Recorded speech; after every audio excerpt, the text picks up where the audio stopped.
ఉద్యమ్య బాహూనభితావతో జిత శిరాంసి చక్రేణ జహార లీలయా అజిత.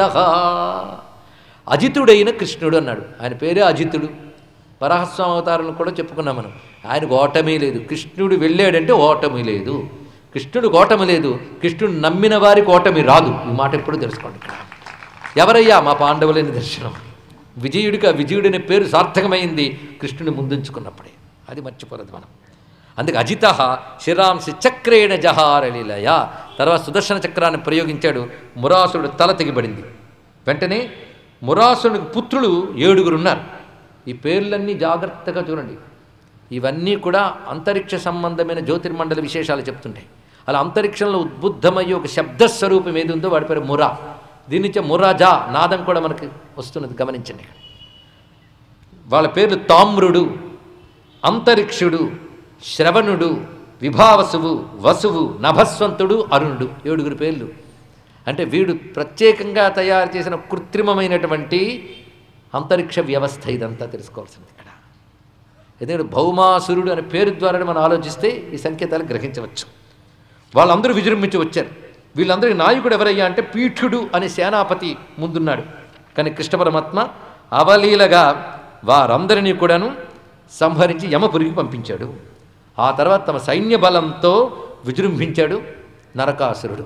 వచ్చేటప్పటికల్లా ఆ సైన్యం సామాన్యమైనది కాదు, మహాసైన్యంతో వచ్చాడు. కానీ చిత్రం, ఆ సైన్యమంతా గరుత్మంతుడు రెక్కల విసురికి నశించింది అన్నాడు.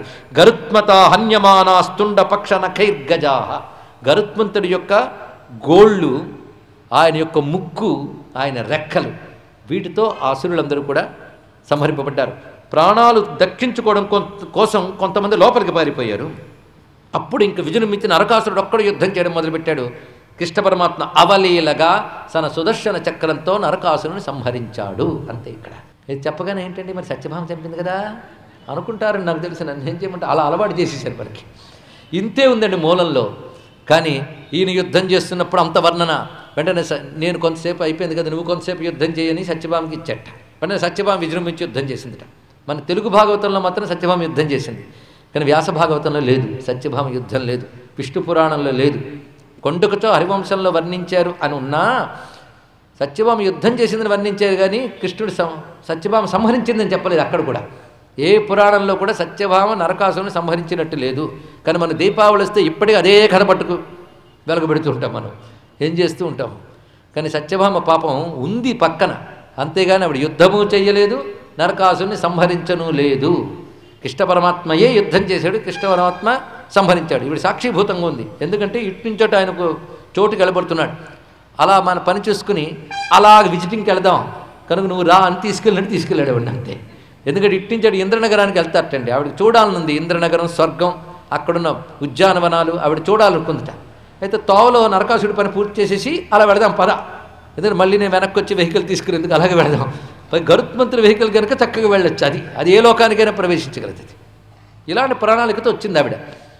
అంతేగాని ఆవిడ పాపం ఈ యుద్ధమే చేయలేదు. అంతా కృష్ణ పరమాత్మ యొక్క నిర్వహణే. ఇది తెలుసుకోవాల్సింది. పైగా కృష్ణుడి యొక్క మహావీర తత్వంలో ఈ నరకాసుర సంహారం కూడా అంత విశేషం. నరక అంటే ఏంటో కాదు, నరాన్ క్రందయతే ఇది నరక, జీవుల్ని ఏడిపించేవాడు. ఇది అర్థం. ఇక్కడ దుఃఖకారణమైన తత్వమే వేదాంతపరంగా మీరు అన్వయించుకోవచ్చు ఇప్పటివరకు అందిన సంకేతాలతో. కనుక ప్రజలకు దుఃఖం అనేది లేకుండా చేసేవాడు కృష్ణుడు. దుఃఖం కారణమేదో దాన్ని తొలగించేవాడు కృష్ణుడు. వేదాంత భాషలో అన్ని దుఃఖాలకు కారణం ఒక్కటే. సంతోషించాలండి. ఎక్కువ కారణాలు చెప్తే ఎలా తొలగించుకుంటామని భయం. ఒకటే కారణం అంటే హాయి అవిద్యయేవా, మరొకటి కాదు ఇక్కడ. కానీ దానికంటే నరకం మరొకట్లేదు. దాన్ని కొట్టాలంటే కృష్ణుడే రావాలి. అది కలిగించారు. ఈ లోపల గోల చాలా ఉంటుంది. అది కొట్టడానికి మధ్యలో వచ్చే రకరకాల 5 తలల పాము గోల. అంటే ప్రాణాయామాది విద్యల ద్వారా ప్రాణ నియంత్రణ, ఇంద్రియ నియంత్రణ ఇవన్నీ చేసేవాళ్ళు అవిద్యను కొట్టడం అని సంకేతంగా చెప్పుకోవచ్చు. ఇలాంటివి చెప్పుకుంటేనే భాగవత పరమార్థం కూడా అందుతుంది. కానీ ఎక్కువ చెప్పకుండా సంకేతంగా మాత్రం ఇస్తాం. నరక శబ్దానికి అర్థం ఇప్పుడు తెలిసింది కదా. ఏడిపించే లక్షణం కలిగిన వాడు దుఃఖప్రదాత అని అర్థం. దుఃఖప్రదాతిని సంహరించేవాడు ఆనందస్వరూపుడు కృష్ణ పరమాత్మ. అందుకే ఆయన్ని సంహరించగానే మనకు ఆనందం. అది దీపావళి. కనుక దీపావళి అంటే ఎవరి విజయం? మా కృష్ణ పరమాత్మ విజయం. ఇదే సమయంలో చిన్న రహస్యం ఏంటంటే కృష్ణావతారం ముందు కూడా నరక చతుర్దశి ఉంది తెలుసుకుంది. దానికి దీనికి ఏం సంబంధం లేదు. ఎందుకంటే నరకం ఎప్పుడు ఉంది కదా. కనుక నరకంలో పడకుండా యమాది దేవతలను ఆరాధించడానికి ఆ పక్షంలో వచ్చేటటువంటి భవ్యమైన చతుర్దశిని నరక చతుర్దశి అంటారు. తదనంతరం దీపావళి. తర్వాత కృష్ణ పరమాత్మ అవతారం తర్వాత దానికి ఆ పేరుకి మరొక సార్థకత వచ్చిందే తప్ప అప్పటి నుంచి మొదలు కాలేదు. ఇది కూడా తెలుసుకోవాల్సిన అంశం. ఎందుకంటే పిల్లలకి చెప్పుకోవడానికి బాగుంటుంది కానీ అప్పటి నుంచే నరక చతుర్దశి మొదలైందని కాదు, పూర్వకాలం నుంచి ఉన్నది ఇక్కడ.